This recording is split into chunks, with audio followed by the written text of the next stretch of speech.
AP deputy CM Pawan Kalyan Godavari జిల్లాలో కొబ్బరి చెట్లకు దిష్టి తగిలిందని చెప్పి చేసిన కామెంట్స్ కావచ్చు. అదే క్రమంలో జనసేన నుంచి కూడా మరి మున్సిపల్ ఎన్నికల్లో కొంతమంది పోటీ చేయడము, ఆయన ప్రచారానికి వస్తా అన్నారు కానీ రాలేదు.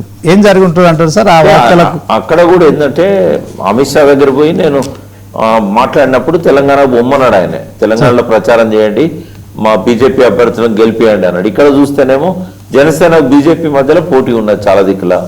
కాబట్టి ఆయన పార్టీని ఆయన కాపాడుకోవాలి కాబట్టి అమిత్ షాకి ఇచ్చిన మాట తప్పిండు. సరే, కొబ్బరి చెట్ల విషయం గతంలో మాట్లాడుకున్నాము, ఇప్పుడు అది ఫ్రెష్ ఇష్యూ ఏం కాదు. కానీ ఈ పార్టీలకు ఏంటంటే ఒక చిత్తశుద్ధి లేదు. ప్రజలు ఎట్లా కావాలనుకుంటే అట్లా ఆట ఆడుతున్నాయి. ఇది ప్రజలకు కావాల్సింది డబ్బు, మందు. వాళ్ళకి సంక్షేమం పట్టదు, అభివృద్ధి పట్టదు. ఒకవేళ ఎవరన్నా కేసీఆర్ లాంటి వాళ్ళు సంక్షేమం అభివృద్ధి చేసినా కూడా ఆయన ఇంట్లోకెళ్ళి చేసిండా, ఆయన ఇంట్లోకెళ్ళి ఇస్తున్నాడా? ఈ పార్టీలన్నీ కూడా అవినీతి పార్టీలని, వాళ్ళు కూడా అవినీతి పరులుగా మారిపోయారు. ఇంకా మనం మనలాంటి వాళ్ళం ఏం మాట్లాడతాం, ఏం చెప్తాం? ఈ ప్రజలు సిగ్గుపడాలన్నా, పార్టీలను చూసి సిగ్గుపడాలన్నా?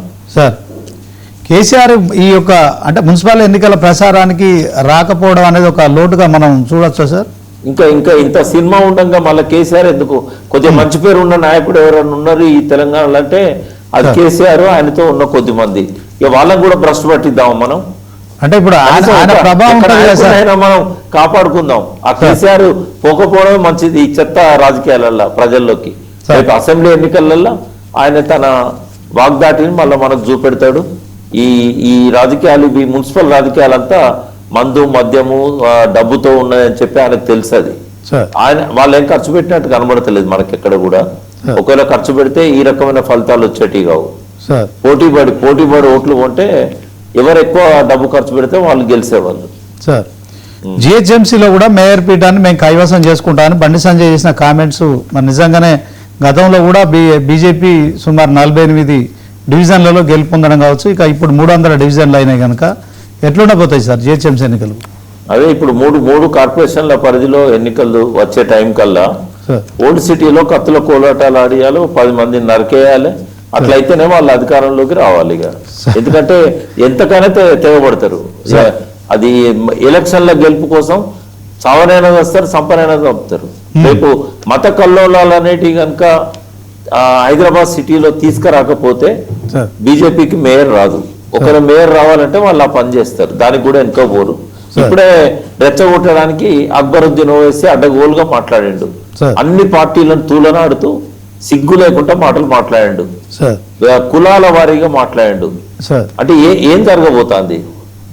ఇద్దరి మధ్య అండర్స్టాండింగ్ ఉంది. మళ్ళీ అక్కడ పైన అమిత్ షా ఓవైసీ ఒక రోడ్ మ్యాప్, ఒక ప్లానింగ్ ఉంటుంది వాళ్ళకు. ఇక్కడ వచ్చి ప్రజల మధ్య చిచ్చు పెడతారు, ఒకరినొకరు రెచ్చగొట్టుకుంటారు.